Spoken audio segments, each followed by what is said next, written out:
Colleagues, we're ready. Back to session. Thank you, colleagues. Before we went on recess, the floor was open for discussion under the motion for the passage of House Bill 24-6. So the floor is open for discussion. Recognize, Mr. Yeah, recognize Representative Patrick San Nicolas. Mr. Speaker and colleagues, I want to offer an amendment for House Bill 24-6. Page 8, line 10, is to insert the funds appropriated under ORG 1188-1100, 300,000. Shall be reserved for travel and lodging accommodation within the CNMI for the student participating in the PSS interscholastic sports, leagues, and academic competition for school year 24-25, provided further that the expenditure authority shall provide a detailed expense report in writing to the presiding officers of the legislature, the chairperson of the House Standing Committee of Ways and Means, and the chairperson of the Senate Standing Committee of Fiscal Affairs within 30 days after the end of fiscal year 2025. So I move this motion for an amendment, Mr. Speaker. If there's no objection, okay. Thank you, Representative San Nicolas. A floor amendment has been offered by Representative San Nicolas in the form of a draft, House Draft 1, and it has been seconded. Any discussions? Recognize Representative Yumo. Thank you, Mr. Speaker. I do approve or I support the amendment. However, a meeting that we had a couple of days ago with the Commissioner of PSS, the amount of 600,000 was supposed to be returned back. So what happened to the over 325,000 that was, or 600,000 that was originally given to NMC, and now it's 300,000. So where did the over 325 dollars gone? I recognize Representative Ato. Thank you, Mr. Speaker. Thank you for that question, Rep. Yumo. That 300, I think it's $350,000 that's left, right? It'll revert back to PSS. Then this $300,000 doesn't go anywhere; it stays within PSS, provided that the interscholastic sports leagues and academic competitions that happen between the islands when there's travel needed and lodging for the students, that this $300,000 will be utilized for that. The remaining $350,000 will go to PSS for its functions. Thank you, Chairman Hato. Does that mean because as per our meeting, PSS has appropriated those funds to fund certain, I believe it's, if I'm not mistaken, operations or personnel. So that would affect their current fiscal year budget if this one is going to go strictly to sports travel for sports and lodging. That's my only concern, Chairman. I have no objection to Rep. San Nicolas's amendment. Thank you, Representative Yumo. Representative Ato. And unless PSS has remitted some of that $650,000 to NMC already, then there's an issue there. But my understanding that there's no money that's been remitted to NMC yet. Therefore, the $650,000 is still whole at PSS. What we're saying here is that out of the $650,000 that's going to PSS, $300,000 will be utilized for the remainder of FY 24-25 for these competitions, because these are competitions created by PSS, should be obligated by PSS. We have a lot of our delegations, so it's the first, second, or third senatorial district, that have to fork out through their local appropriations to address programs that were created at PSS. Therefore, PSS should be forking out some of this money and obligating some of their funds towards these types of programs that they're creating themselves. The $350,000 that's open, that'll go back into their general obligations. They can use that as they so needed. But as for now, $300,000 will be utilized for the remainder of the fiscal year as per this amendment. Thank you, Mr. Chairman. Speaker. Sorry. Thank you, Representative Attal. Recognize Representative Aquino. Thank you, Speaker.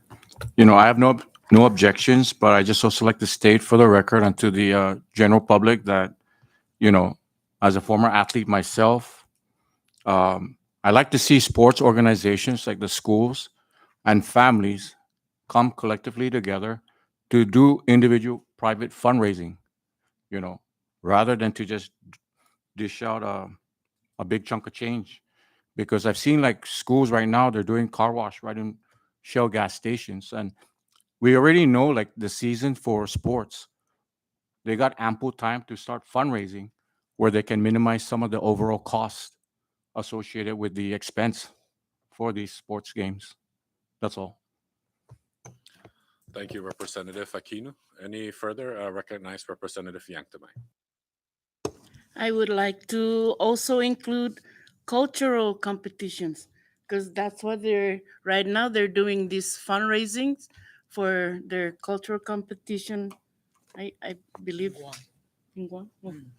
Oh, but this one is within the CNMI, so I think they also go down to Rhoda and Tinian.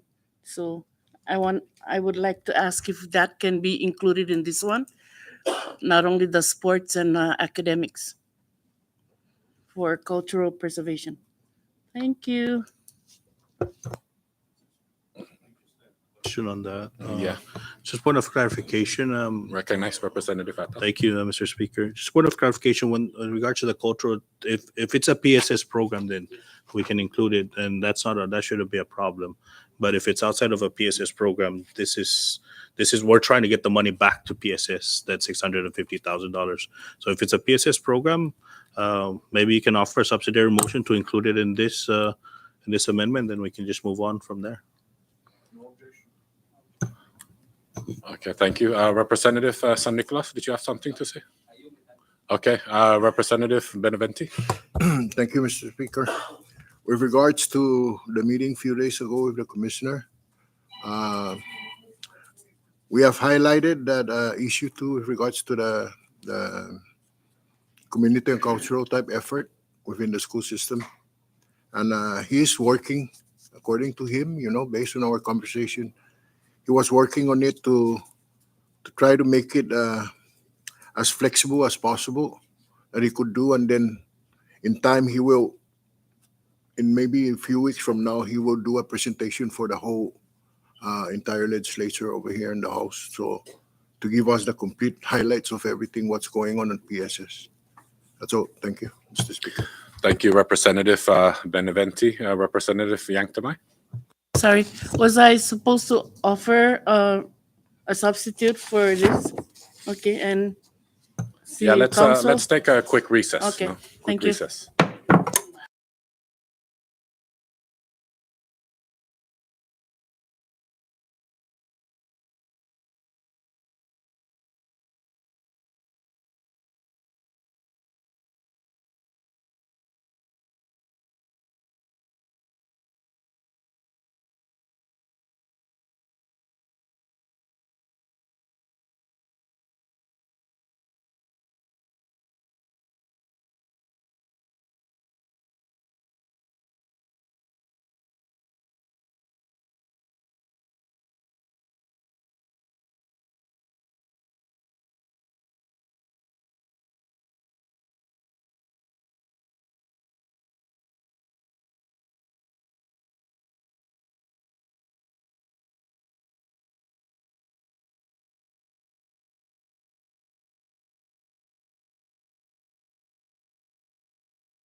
to session. Before we went on recess, we were still under discussion under the amendment offered by Representative Patrick San Nicolas, and Representative Yanktamai had the floor. Representative Yanktamai, you're recognized. Thank you, Speaker. I would like to offer a subsidiary motion to include after the word leagues on the floor amendment, after the word leagues, a comma, then cultural competitions, comma, and then the rest, and academic competitions. Thank you. Thank you. Subsidiary motion has been offered by Representative Yanktamai, and it has been seconded. Any discussions on the floor? Ready? All in favor for the subsidiary motion, please say aye. All opposed, please say nay. The ayes have it. The motion carries.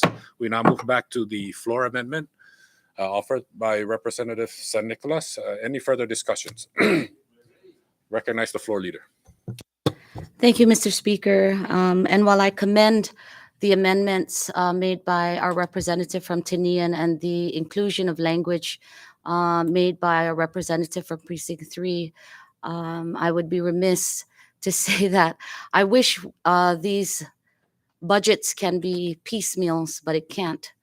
And so I want to thank those responsible for crafting this piece, as we know that the governor needs this so that he can bring those in the executive branch up to 100 hours and removing the austerity that was in place last fiscal year. Sorry.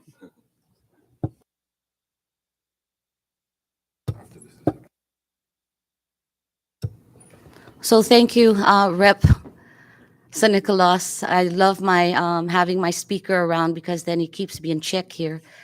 So it's a very commendable amendment. And yes, students first is always important. And thank you, Rep. Danita, for including native and cultural practices and competitions. Our students are very much involved and love their culture very much. Thank you, Mr. Speaker. I yield. Thank you, floor leader. Floor is still open for discussions. Ready? Ready? All right. All in favor of the amendment offered by Representative San Nicolas as amended by the subsidiary motion, please say aye. All opposed, please say nay. The ayes have it. The motion carries. We now move back to the main motion. The motion to pass House Bill 24-6 HD1. Floor is still open for discussion. Recognize floor leader. This is the right time now for me to make my comments, and I'll go back again. And I do know, and the sentiment of the 24th legislature is that this is time sensitive, and that the governor does need this revised budget passed to bring back the executive branch to full austerity, removing austerity and full 100% work hours. I'd like to commend those who negotiated this budget proposal. It's not an easy job, and I'd like to, in light of the chairman, Rep. Sablan, being gone off island for family reasons, I'd like to thank the vice chairman for advocating strongly and negotiating terms in this bicameral legislature. Although I have reservations, it's unfortunate that I cannot vote on this budget in peace and pieces. But I need to make it very clear that we cannot hold anyone hostage because of this. And this must be passed for its urgency for all of us. However, I would like to make it clear that the lines of communication should always be open in all branches. So I would hope that the executive branch would be more in tune to keeping us abreast on such actions before the fact. And I say that in light of his authority to exercise his executive orders. But when there is an imbalance, then there's an injustice. So with that said, I would once again like to thank Rep. Atal for once again negotiating a bill for all people, regardless of the sacrifices that many of us will be making, especially those that are listed. Thank you, Rep. Atal, for making yourself, again, available to negotiate these terms. And again, as I've mentioned to you, it's unfortunate that we cannot pass this in piecemeals. But today we have to vote because of its urgency for all people. Thank you, Speaker. Thank you, Speaker. I yield. Thank you, Floor Leader. The floor is still open for discussion. Going once.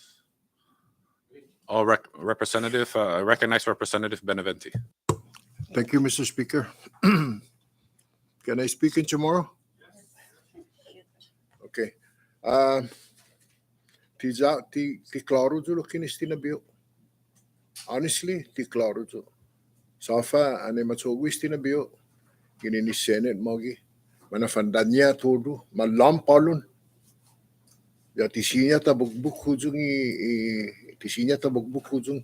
Hafaiji malagwit para taspota dan ti malagwit para taspota. Lo very unfortunate sa istigi na bill ne como titasogwi lokine. Como titasogwi man mamadisi sempi man empleado siya, empleado gobyerno. Ni man matsutsu. Dari nansya si Representative BJ donya ni asangan gi earlier gi alun. Naman mamadisi empleado ni man matsutsu sa sempi tumunok talo papa sweldo niya gi 72 hours. Man mamadisi siya familia. Todo doon eh. Sa mega empleado gobyerno man matsutsu para gobyerno. Gobernamento. Fera di ano. Lokwe, fera dia no ne. Debi di taatan klaro. Mauno ne gaigi mas pressure da dinanci lokki si Representative si Representative Marissa ne Representative Flores yafa songan. Sa debi lokki Senate di comprende za unagwaha ne ji balance. Instead of taudo sinya ta floor amendment ng ginsinya lo manafandanyas ti todo gi grupo ja manaholo. Pusistigi pago isabasyon niya sti nabio. Tao da pamasedi ni sti na tasutta ja at tapasag wini. Sa tibe sacrificial okay di siya na tautoy man matsutsutsu. Ni man matsutsu para gobyerno. Law tasota jay gobyerno ufatinas desisyon niya ko mauno paro bito gina provision para ofa paro tsowe. Enoa sinya pago tsowe. Pues enoa Mr. Speaker. Lo be register alo ni sinintik ko na ti klaro isti na bio imatsuganya. Sama na fandanya todo man mamix kun todo basula man na fanol. Si Jesus Masi. Si Jesus Masi, Representative no Benavente. Floor is still open for discussion. Recognize Representative Aquino. I too would like to share my same sentiment with Rep. Flores and Rep. Benavente, that a lot of these things for me is not clear. And right now, I just look at the overall picture of the government. I look at the legislative body as a separate but equal branch. And honestly, when I look, I hear like the governor just does like remote work. He approves remote work for somebody at the military affairs for to go to Guam and do remote work there. I see people running around, and it's like the concerns are always brought here about the lack of money. They need more. But then I see the waste that's out there. The people see it. So for me, I just don't know what exactly this whole thing is about. I'm only new. I just came in. But I can tell you right now that the people out there are just pretty pissed off. And I agree, there needs to be more transparency as to what, who, what, when, where, why, the 5 Ws. Who's it going to benefit? Why is it going to be done? I just don't want like a something that's going to be rammed here at the urgency. I think there needs to be more discussions. We need to be more involved. Minorities, there's in these committees also. I attended and I just listened. They increased the amount of members in the committees for like Ways and Means. There's 15, but majority are the majority that are in there. There's not an equal representation, I think, that we have also our opinions also. I just like to get more involved. I like to see more transparency right now from the executive branch and everybody involved. Thank you. Thank you, Representative Aquino. Any further under discussion? Recognize Representative Vincent S. Aldan. Thank you, Mr. Speaker and colleagues. And I even I am who had doubts on this on getting this thing through. But at the end of the day, sacrifices have to be made, and wish on one hand and crap on another, and see which one you're gonna get first. But at the end of the day, that is where I'm begging and I'm asking for the public to educate themselves on understanding why we needed to pass this bill.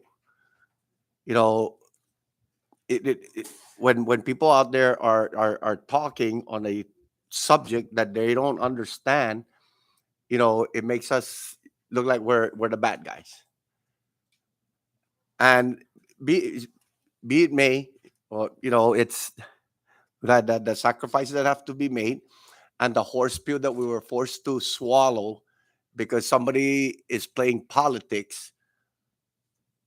That's the things that we as legislators and representatives have to do, as much as we don't want to do it because it's not benefiting the right agencies or the right people. We have to swallow horse pills for the betterment of the whole. And that is where the public have to educate themselves, so that they can understand what is it that we go through in order to fix the whole. Yes, we might have, 1 or 2 bad apples, doesn't mean you're going to throw away the whole bucket. But sooner or later, the public has to make a decision on their representative, who is actually doing something that is right for everyone and not play politics. And yes, the public, you will be pissed off when you realize what is in this budget. Believe me, you will. But we have to do it. We have to make amends, and we just had to make a deal. And here we are. As much as I don't want to support it, I have to, because we need it for the whole. But at the same time, educate yourself, understand what's on the bill, and why we had to support it. Thank you, Mr. Speaker. Thank you, Representative Aldan. The floor is still open for discussions. Ready? We good? Representative Atto, you good? All right, and with that, if we're all ready, I recognize the clerk to please call the roll on the passage of House Bill number 24-6, House Draft 1. Clerk. Representative Adat? Yes. Representative Aldan? Yes. Representative Aquino? I'll just say yes for now. Yes. Representative Patel, Yes. Representative Benavente, Representative Angelo Camacho, Yes. Representative Diego Camacho,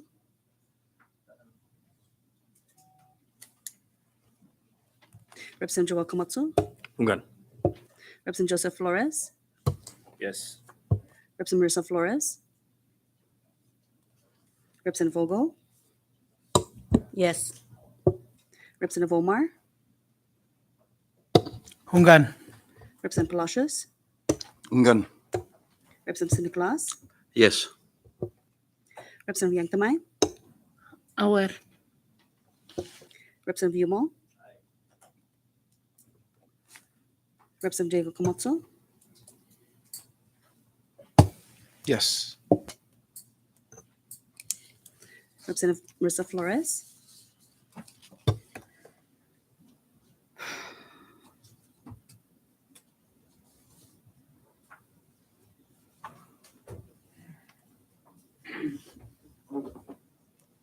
No. Mr. Speaker. Yes. Mr. Speaker, 16 members voted yes and 1 member voted no. Thank you, Clerk. With 16 voting in favor, House Bill 24-6, House Draft 1 hereby passes the House.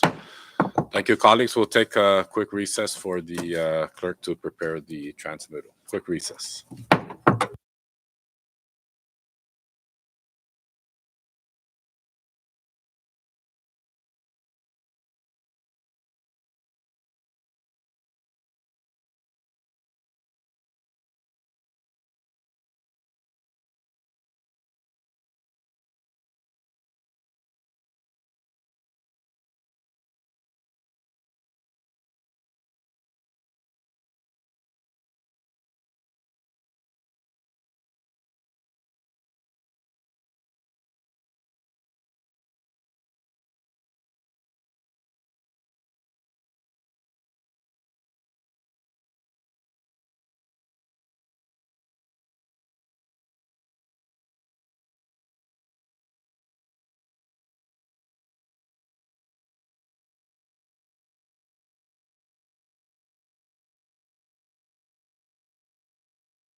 And rise back to session.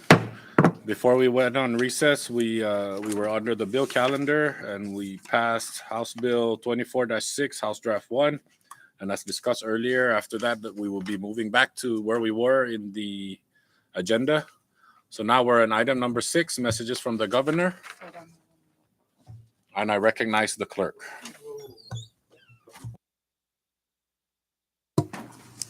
Thank you, Clerk. Messages from the governor, we have Government Communication 24-1 through 24-10. Thank you, clerk. Any discussions under messages from the governor? Recognize, Mr. Speaker. Recognize Representative Patrick St. Nicholas.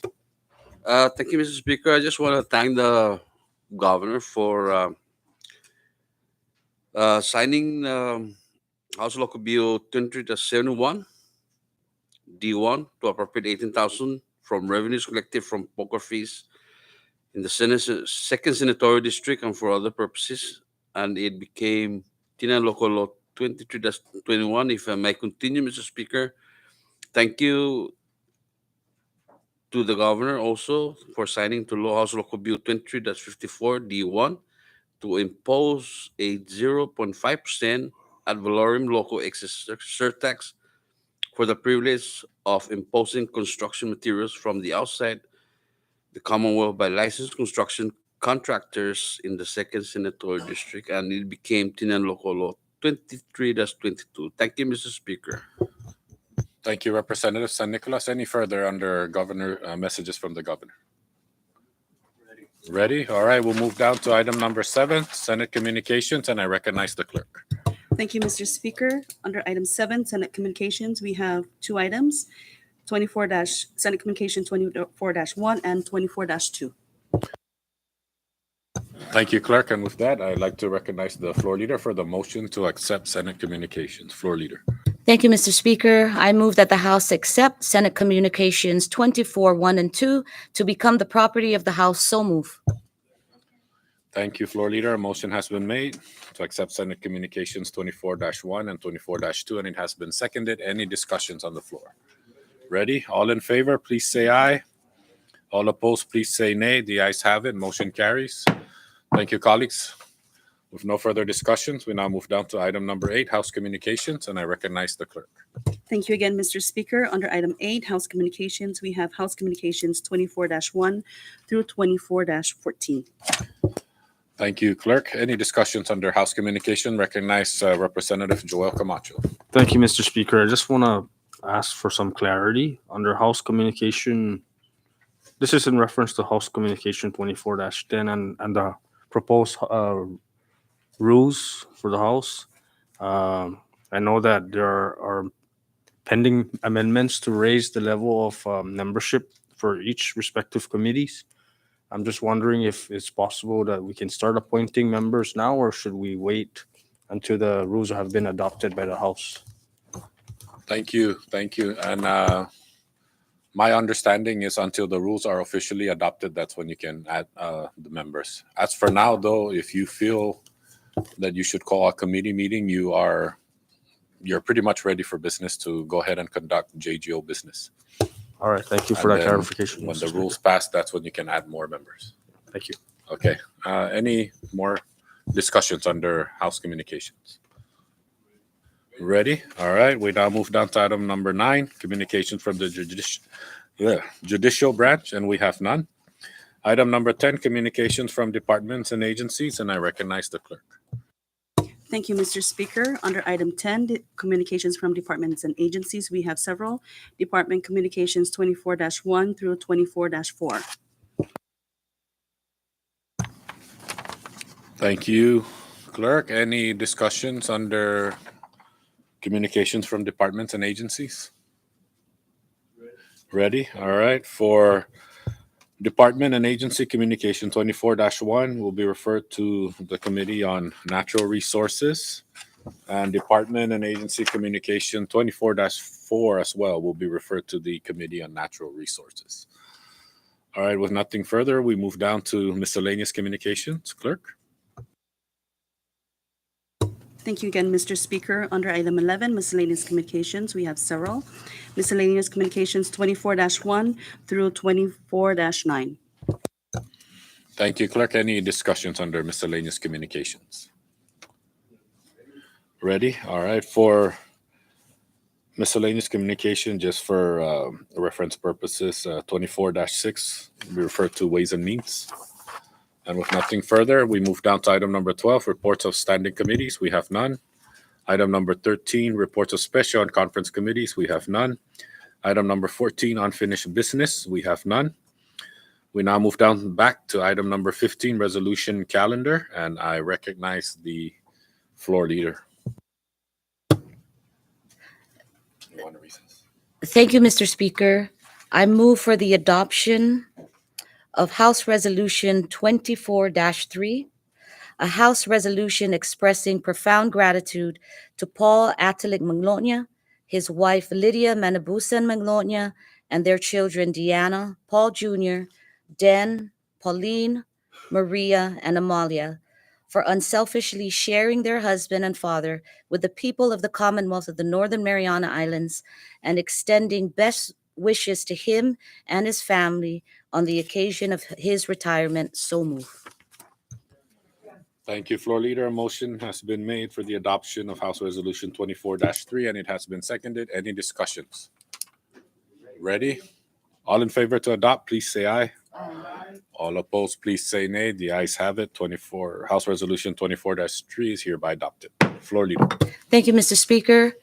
I move for the adoption of House Resolution 24-4, a House resolution objecting to the acquittal of Shane Blanco Villanueva on charges of legislative contempt, urging the CNMI Attorney General and the U.S. Attorney to investigate and prosecute any and all CNMI and federal crimes related to the BOOST program, condemning the demonstrated bias against CNMI Assistant Attorney General James Kingman, denouncing the denial of due process with respect to the Commonwealth's ability to effectively prosecute its case, and urging the judiciary and the CNMI Bar Association to review and investigate Judge Kenneth L. Gavendo's in-court comments made in criminal case number 24-0028, as said comments undermine public confidence in the judiciary's impartiality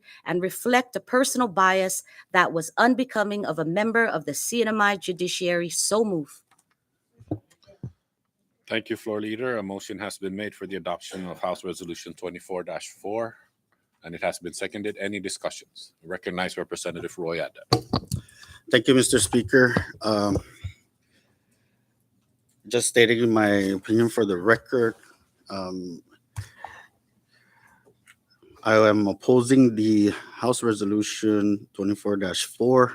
I think that the legislative body had already exercised their right to conduct the investigation and move forward with the case against Shane Villanueva of legislative contempt. It was already brought before the court and was heard.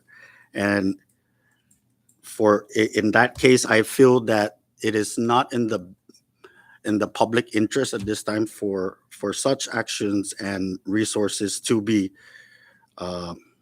given for this resolution. I know that these are statements by the body, the investigating committee in the legislature that had gone through the proceedings, and so be it. But I feel that the case has already been heard. The judge had rendered a decision, and I feel like we should just respect the judicial branch's decision on the matter. So for that, I would like to just state for the record that I would be opposing and voting nay on this House resolution. Thank you, Mr. Speaker. Thank you, Representative Roy Adda. Recognize Representative Aquino. Thank you, Speaker. I too will be voting nay on this. I share my colleagues' sentiments that while this thing happened prior to me coming on board, that the court has already adjudicated this thing. It's up to the AG now what they want to do. But I feel that so much money, time, and exposure has been done on this particular case. But if we're going to go forward with everything that happens out of the court, I think we're going to be wasting a lot of time. I think, and I respect the Rep. Flores's resolution and everyone that supported it. However, I think that again, I go back to the theory that we have three separate but equal branches, and there's other people that are in that boosting, but we're just like singling out main people for this program. If we're going to go after everybody, then the AG or everybody needs to go everyone collectively as a whole rather than select individuals. It's already been more than 2 years. There's been no convictions to date. There's been a lot of money spent, I'm pretty sure, from the AG side on this thing. And we're talking about budget. We're talking about government shortfall. At what point, as stewards of the public funds, are we going to keep on going into this thing? For every case, are we going to keep on doing this? Are we going to keep investing time, money, effort to try to get a conviction? So when does it end? And I just think that we have other things to focus on, like how to generate revenue. And I think that the courts have already spoken, and I respect the court's decision. Thank you. Thank you, Representative Aquino. The floor is still open for discussions. Recognize Representative Raffi. Thank you, Mr. Speaker. I am supporting the resolution. It's true we are equal branches, but the courts also have to determine. I know they made a decision. We respect that, and that's final. But the courts also have to define the difference between contempt of court versus contempt of legislature. So what the court did to the committee is it tied our hands. So that means we can't investigate anymore because everyone have seen what happened, and that's not fair. It is equal branches. They should respect our rules. With regards to the acquittal, that's all up to the judge, and he made his ruling on that. We respect that, but I don't believe they went over in details as to what is contempt of the legislature, and that's what needs to be defined, and it's very important because it's interfering with our powers to investigate. So if we do plan to investigate anyone, they're already gonna say no, right? So that I don't think that's fair. They need to go back, and that's why I'm supporting this resolution. Thank you. Thank you, Representative Yumo. Floor is still open for discussions. Recognize Representative Atao. Thank you, Mr. Speaker. And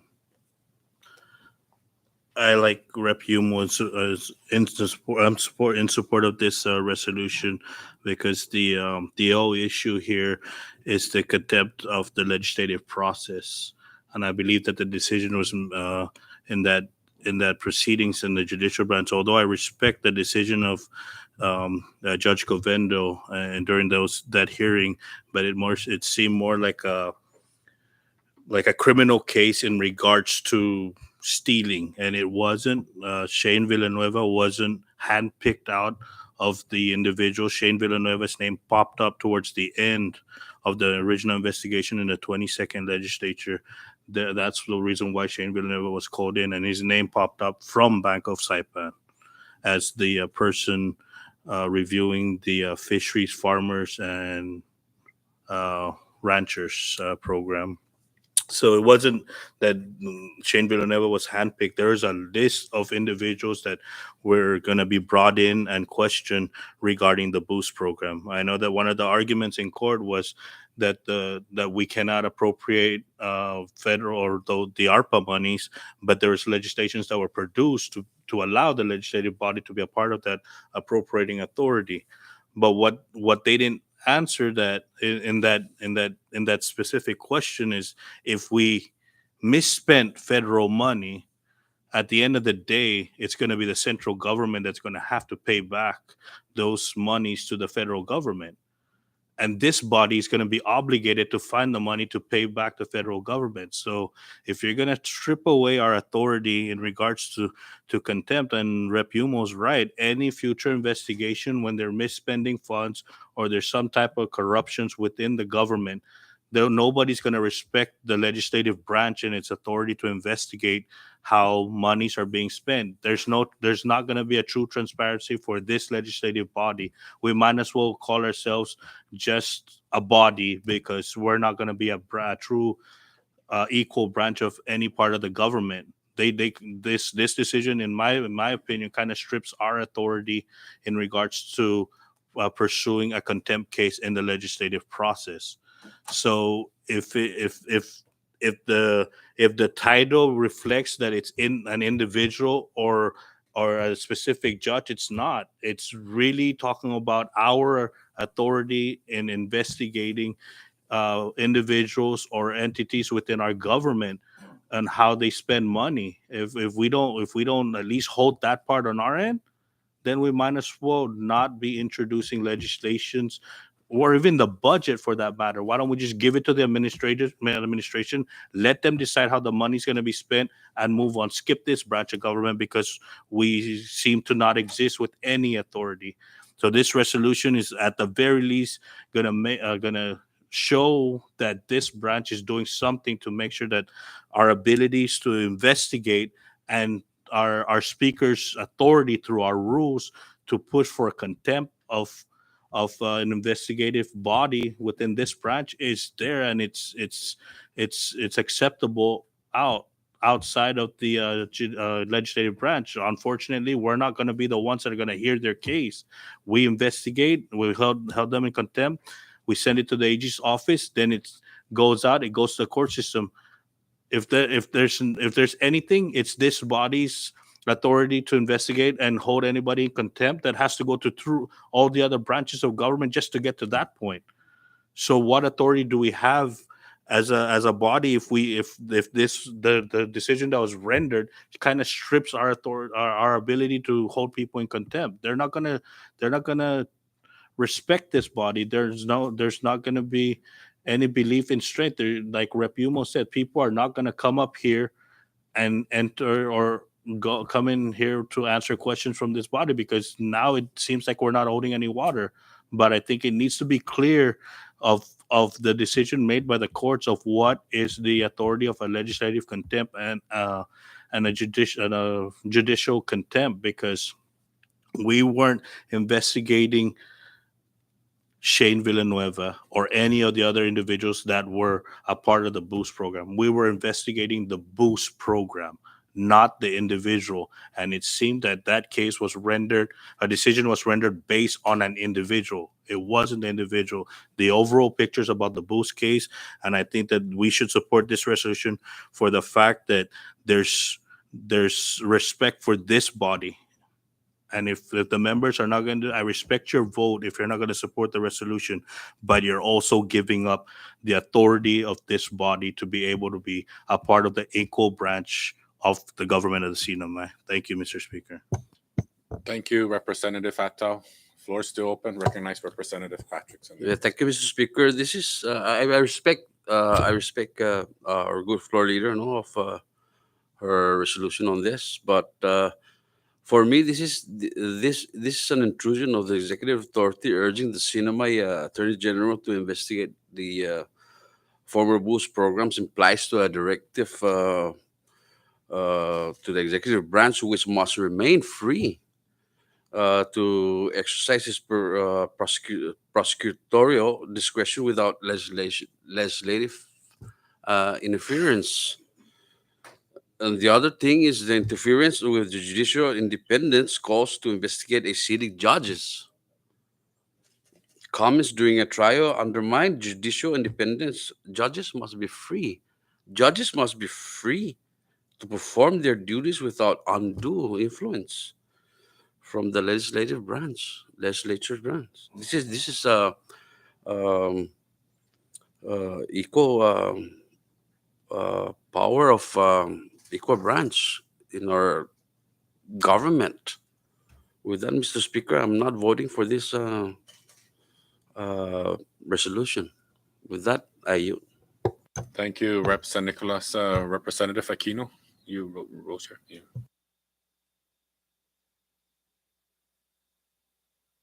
Representative Audan. Thank you, Mr. Speaker. I support that resolution. And just to make clear, no, yes, we are all equal branches of government, but the legislature, under the Constitution, we have the power. One of our powers is to conduct oversight. Okay, we have the power of the purse to control that purse to make sure that it doesn't get squandered. Right now, we also have the power to oversight to make sure that we can investigate those funds to make sure that it's going to where the purpose of those funds were collected to begin with. Now, let me just read something. Lawmakers' unique power and responsibility to conduct legislative oversight. Our constitutional system grants Congress and the 50 state legislatures a unique power to conduct far-reaching public investigation into important issues and, when necessary, to compel people to share documents and provide testimonies. Lawmakers examine a sweeping array of societal concerns, which is majority of the time, it's always about the money. Okay. Existing government programs, boost, private sector abuse. Whoever it is that was contracted to do that is a private sector, right? Disasters, crisis, scandals. Armed with facts gained from legislative oversight, can establish new or improve existing government programs, better allocate taxpayer dollars, address abuses, and provide needed checks and balances across the government. That is the purpose of oversight. It has nothing to do because of one individual. It's what that individual did with that taxpayer money. And it is our job as lawmakers to conduct oversight, whether we like it or not. And to any individual that is playing around with taxpayer dollars. It's not the individual. It's about where are the taxpayer dollar being spent and how it is being spent. And for somebody to say that, oh, no, you shouldn't. No, we have every right. We have every right to question everybody. We have the right to question the governor. We have the right to question, the judiciary branch. That is the power of being in the legislature. So I do support this resolution, and I highly recommend. I'm not a constitutional lawyer by no means, but I do read my responsibilities. Thank you, Mr. Speaker. Thank you, Representative Audan. Representative Aquino. Thank you for, your comments, but like I said, everyone is afforded their Fifth Amendment right. That's their constitutional right. Whether they want to answer your questions, whether they don't want to answer your questions, that is their right. From here, it went to the court. The court adjudicated. This is no different than what happened in the United States with those people that were sent to prison for not answering the questions while they pled their Fifth Amendment right. It's no different. Peter Navarro went to jail. There's others that went to jail. But if a person exercises his Fifth Amendment right, that is his God-given right. That's what I'm saying. It's been adjudicated. The court already gave their own ruling. It's time for us to respect that ruling. If the AG is going to pursue this, then I don't think he needs us to do it. The AG for himself has common sense. If he doesn't want to accept the loss, then he's going to file an appeal or he's going to go after and refer to the FBI. But I think as far as our job, it's already been done. We've already rendered our jobs, and the people cannot say that we neglected to do our job. With respect to taxpayer funds, this is federal money. And if we're going to look at other things, then we should also look at every single thing where federal monies that are given to local government programs are being spent. I agree with Congressman O'Donnell. We should look and have oversight to every little thing. The 55 people that went to Hawaii, no one here, I was from the executive branch. I know what was being said. 55 people went under the grants funding, indirect costs. The governor made it clear, when you guys come back, you have to write grants. Did we have oversight? How many people wrote grants? How much was spent? It was over 200,000. What was benefited out of it? A free trip, shopping. Are we going to investigate that? I'm just saying, guys, at what point do we say, man, let's cut our losses, and let's move on to the next one? But to just criticize the courts, I don't think that's good, and it's not right. Thank you. Thank you, Representative Aquino. Floor is still open. Floor leader. Thank you. And this is the beauty of where we sit.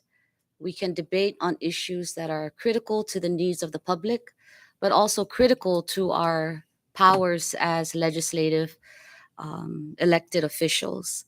But for the record, for those who weren't there, for those who don't understand why this resolution is now in place, Mr. Speaker, if there's no objection, I would like to play the audio that was actually said in court so that everybody can hear it for the record. I have no objection. Proceed. Thank you. And this was the day of the court.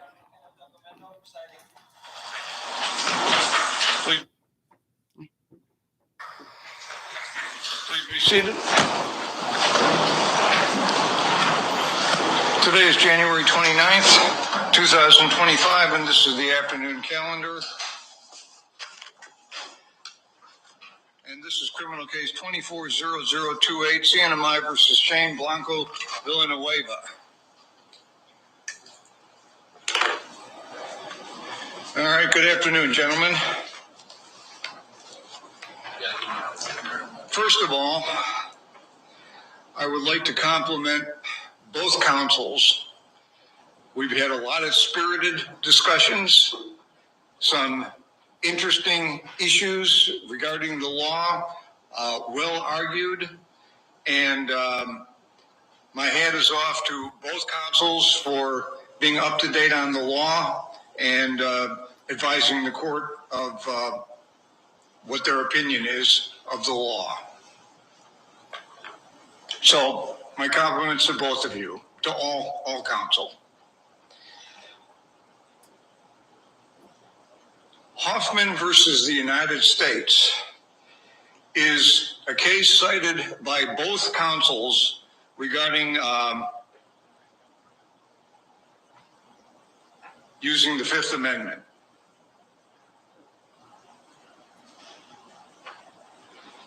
In Hoffman versus the United States, the U.S. Supreme Court reversed the defendant's conviction, holding that under all of the circumstances, defendant had a reasonable concern that answering the questions might subject him to federal criminal liability, and defendant was therefore entitled to the protection afforded by the Fifth Amendment against testimonial self-incrimination and shall not have been held in contempt for failing to answer.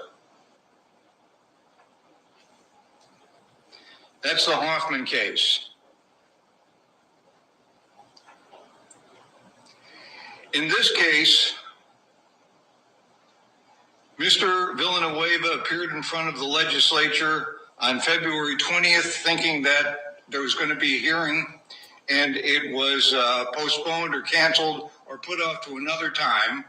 And later that afternoon, he was told by his attorney for the first time that he was under criminal investigation. That was his testimony, and I believe him when he said that was the first time that he heard about it. Contrary to what Mr. Kingman said about he should have known he was being investigated by everyone. I find that to be exceptionally arrogant along with a lot of other things that Mr. Kingman testified to. Because of that, his attorney advised him to plead the fifth. And he did. He answered a couple questions and then pled the Fifth Amendment. His attorney was there with him at that legislative hearing.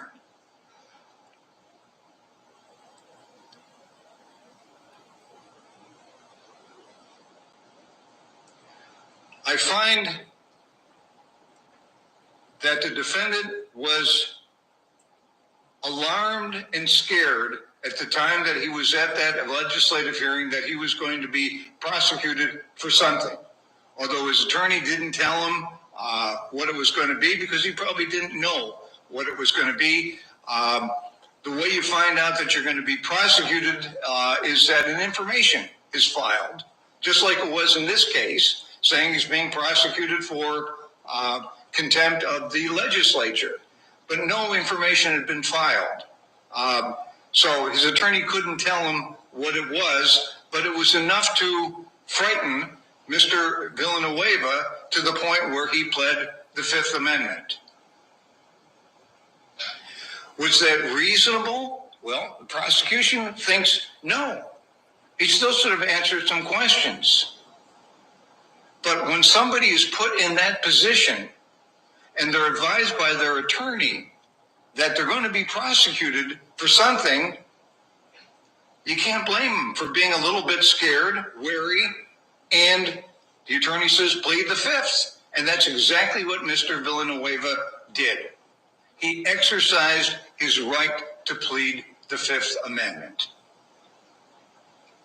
And for that reason, I find Mr. Villanueva not guilty of contempt of the legislature. Now, let me add a few other things to this, because we've gotten into a lot of things. The defense, one of the things the defense was arguing is that the legislature had no right to do any of this stuff that they were doing. Wrong. The legislature had every right to do that, and Mr. Villanueva, no doubt, there's absolutely no doubt in my mind that this legislature that's in session right now is going to call you again. I have no doubt about it. None whatsoever. Although I don't have any information, it's just common sense to me. So bring your attorney with you the next time, and when you're asked certain questions, if it's not going to affect your criminal liability, answer the questions. Answer the questions. Otherwise, you're going to go through this whole thing again and again and again. And we've all got better things to do than to have contempt of the legislature charges in this court. This is the first one that I know of. This is the first time, and I've been a judge now for almost 22 years, that the whole Fifth Amendment has come up as a defense.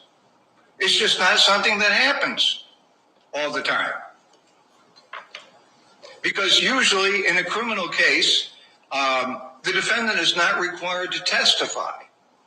And most criminal defendants do not testify. And the burden is on the prosecution. When there's a jury, the jury is told, just because the defendant did not testify, he exercised his right not to testify, and therefore you, members of the jury, cannot hold it against the defendant. So that's basic criminal law that I think we all should be aware of. I find Mr. Kingman to be a liability to this government. He is arrogant. He thinks he's omnipotent. And maybe it's time for him to head back to Texas. But I want to point out, once again, to defense counsel that if he's subpoenaed in front of the legislature again, there better be more forthcoming from him.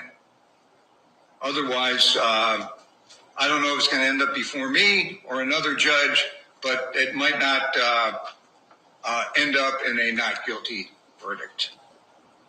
Do you follow what I'm saying? All right.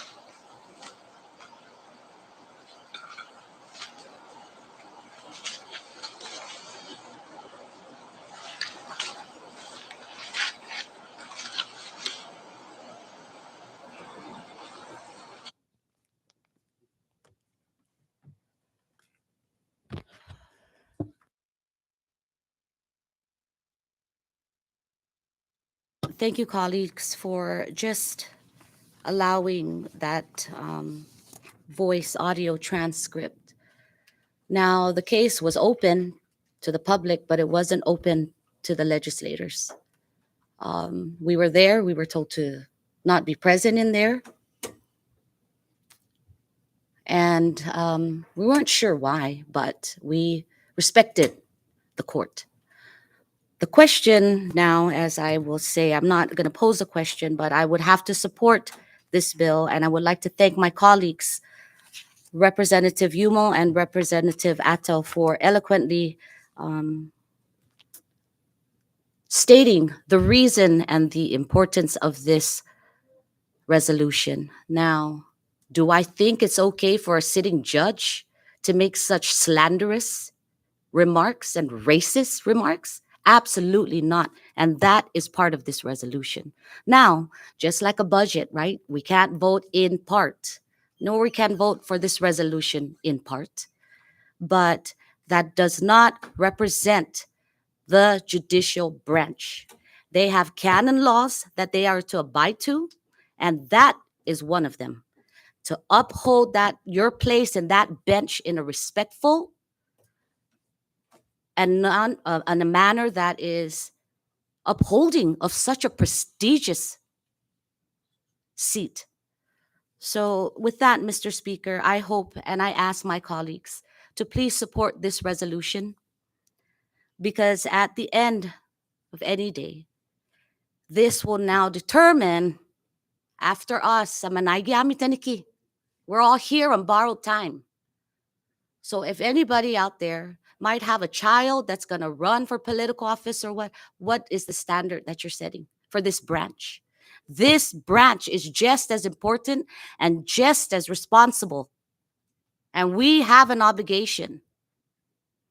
So Rep. Atao and Rep. Yumo, thank you so much for indulging us. And you are correct. And I stand with you in support of this bill, support of this resolution. Thank you, Mr. Speaker. I yield my time. Thank you, Floor Leader, Representative Roy Adet. Thank you, Mr. Speaker, and thank you for the audio, Floor Leader. I'd like to move to end debate and go on a roll call vote. Thank you. All right, any objection to that? No objection. Any further discussion? I'll do last two discussions and then we'll go ahead and proceed for the vote. Representative Benavente, then Point of order, Representative. Mr. Speaker. Point of order, I think we already decided to vote. Okay, yeah, you're right. Thank you for that. I apologize, Rep. Aquino and Rep. Benavente. Yeah, we had no objection to end debate. So debate's closed and you're calling for roll, and we had no objection to that. So clerk, please call the roll for House Resolution 24-4.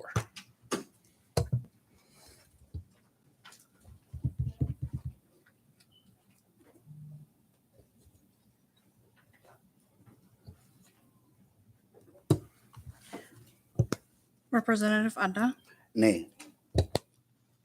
Representative Odon, Yes. Representative Aquino, Nay. Representative Atao, Yes. Representative Benavente, Ungan. Representative Angelo Komatsu, Representative Diego Komatsu, Representative Joel Komatsu, Ungan. Representative Joseph Flores, Yes. Representative Marissa Flores, Yes. Representative Ogo, Yes.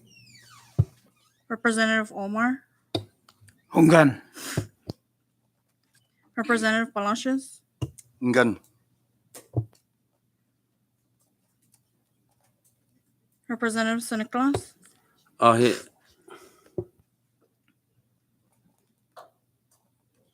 Representative Yanktamai, What? Representative Yomo. Mr. Speaker, Yes.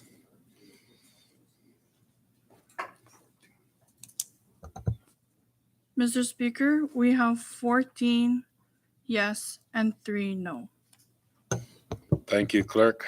With 14 in favor, House Resolution number 24-4 is hereby adopted.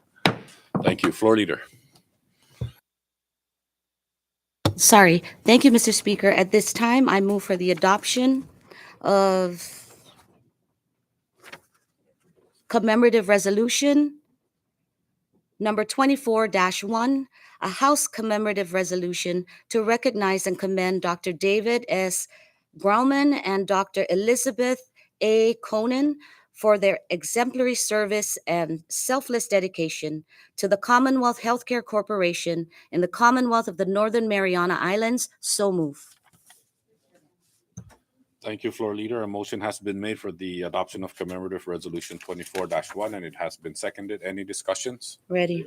Ready? All in favor to adopt, please say aye. Aye. All opposed, please say nay. The ayes have it. Motion carries.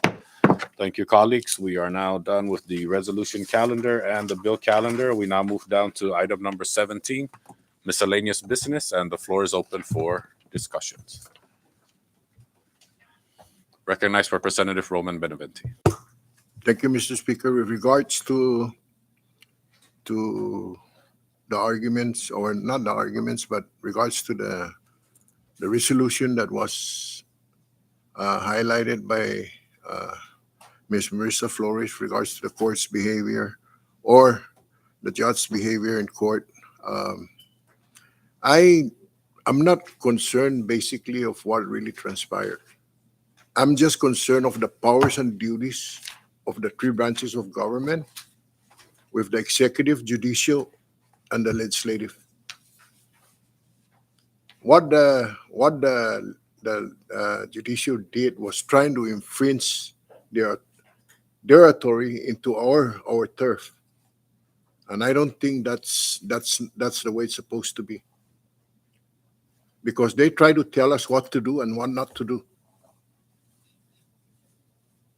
And that's the main argument over here. It's a matter of protocol. It's a matter of powers and duties, and it's a matter of separations of power. Thank you. Thank you, Representative Beneventi. Representative Atto. Thank you, Mr. Speaker. First and foremost, I'd like to thank the members for supporting the concurrent resolution on the budget bill as it makes its way up to the Senate, and hopefully within an hour or so, it can make its way to the governor, so the governor can have the opportunity to review it and hopefully sign it into law, so we can move forward and avert some of the issues that we may be facing should the budget have not been passed by this body or this branch of government. And to the members, it's a nice first session, very healthy debate, and it's great that we're already starting off in a very good mood right now with this debate. It's important that we do this. No, we leave it out here and we respect each other. So when we exit this chamber, the respect still and always will be there for each other. We're gonna be going home after this, hopefully, and wishing you and your families a happy Valentine's Day, and to the Bureau family, thank you guys. Happy Valentine's Day to all of you guys. Thank you, Mr. Speaker. Thank you, Representative Atto. Representative Aquino. I just want to thank everyone also. This is my first actual experience, and it was a lesson learned. I just wanted to add that the penalty for contempt of the legislature is $500 and 6 months in jail, or 6 months in jail. That's for our legal counsel. So $500 or 6 months in jail. Second, to answer the question why members of the legislature weren't allowed in, the reason was because you guys may be called in as potential witnesses for the prosecution. That's why. Other than that, thank you. Thank you, Representative Aquino. Recognize the floor leader. I can yield my time, Mr. Speaker, unless the members of the House would like to go before me. I can go last. Okay. Anybody else under miscellaneous? Recognize Representative Aldan.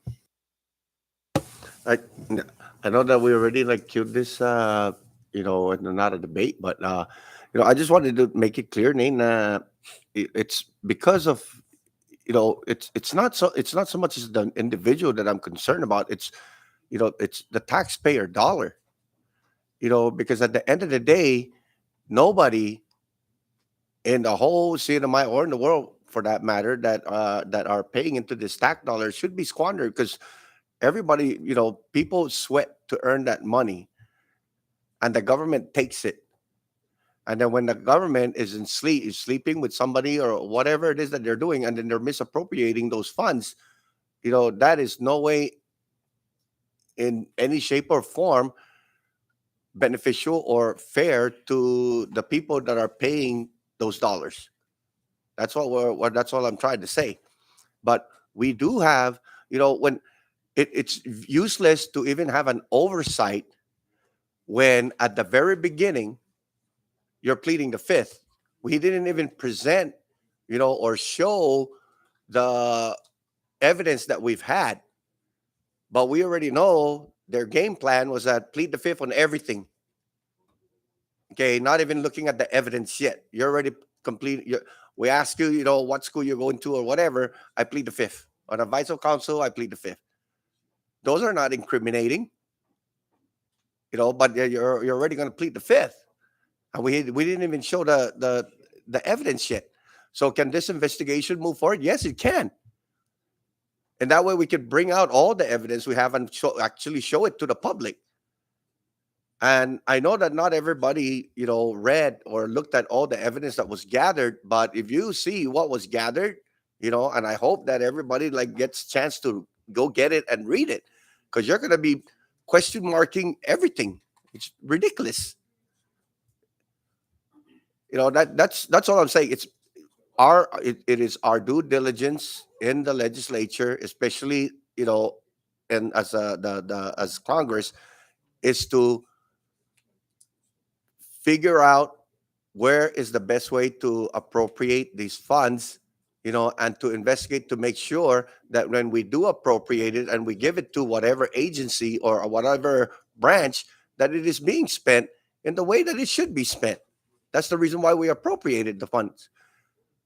Because at the end of the day, it is public money. And nobody should be self-enriching themselves, because we're, friends or whatever, and we have, under the table dealings. And when you look at that, when you look at the evidence, that's pretty much what's happening. Thank you, Mr. Speaker. Thank you, Representative Aldan. Any further? Recognize Representative Ralph Hugo. Thank you, Mr. Speaker. Just want to air out, I guess, the passage of House Bill 24-6 under the communication of finance to the legislature. Apologize. Revenue shortfall, and I've been monitoring the shortfall, and the excise tax, which is the tax that we collect for any importation of goods, has decreased close to 50% shortfall. So it's a trend. I know the administration is doing its best to cut expenditures as far as what's allocated to them versus what the actual expenditure. So that they are curbing the amount being expended. Now, if the trend continues, then we're looking at close to 15 million maybe that will be lost by the third quarter. So that's something that we need to look at with the passage of House Bill 24-6. I hope the administration looks at the schedules carefully and make adjustments accordingly, because the trend does not look too good for us moving forward. And I just want to point that out. Thank you, Mr. Speaker. Thank you, Representative Yumo. Vice Speaker.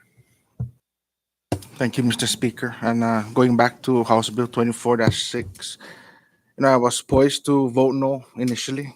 However, understanding the importance of the time sensitivity regarding restoration of 80 hours to government employees and funding the healthcare network program and to PSS. With that said, just for the record, the next time this comes to our table, I think it'd be more appropriate to refer it to committee for the next round, should there be fund balances.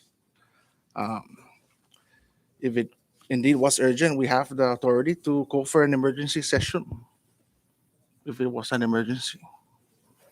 But I guess the good outweighed the bad or the negative for something that we don't agree with, and that's pretty obvious. But just for the record, for the next, I won't support such immediate passage and should be referred to committee. Thank you, Mr. Speaker. Thank you, Vice Speaker. Any further? Okay, Floor Leader. Thank you, Mr. Speaker, colleagues, and the people of the Commonwealth. In good conscience, I could not and I did not support the revised fiscal year 2025 budget in HB 24-6. And as I mentioned, if only we can approve it in parts, I would have done so. But my conscience could not and will not allow me. Although I understand the importance of putting money back into our people, there's also a time where we need to, as our Vice Speaker said, practice good conscience and take it to committee. But because the livelihood of our people are at risk, we chose and decided as a group to pass. Although I voted no for the record, because I cannot vote in part.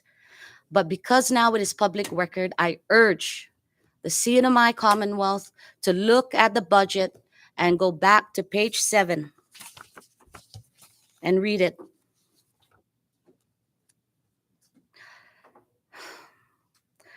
And when you read it, you will understand why I voted no. Our economy is collapsing, and we are at a historically low levels of investment and revenue. We have obligations such as the Pacific Mini Games and COVID programs that were approved POs, that were given approved POs, but have yet to be paid and reconciled. This pamphlet I'm holding is still owed $15,311.93 for COVID services performed. Pacific Mini Games, over 1 million has yet to be paid. People and businesses who have provided services and done work for the Commonwealth have yet to be paid. Now more than ever, we need to be prudent with our money, responsible and honest with our spending.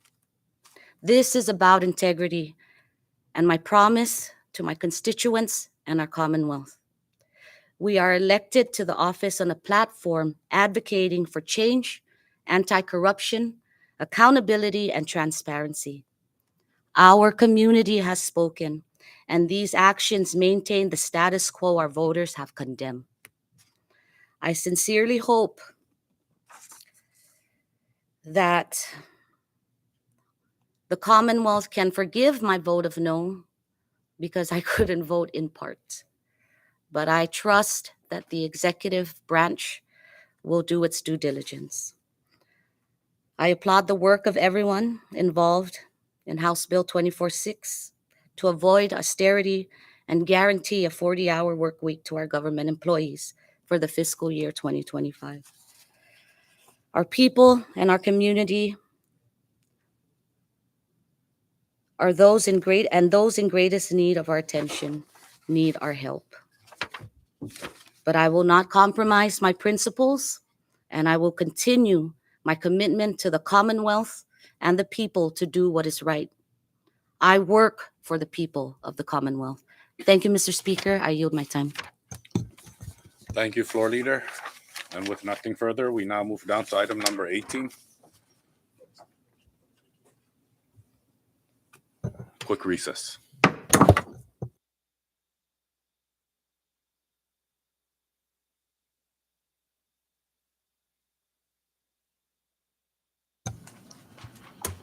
All right, we'll rise back from recess. Before we went on recess, we were about to enter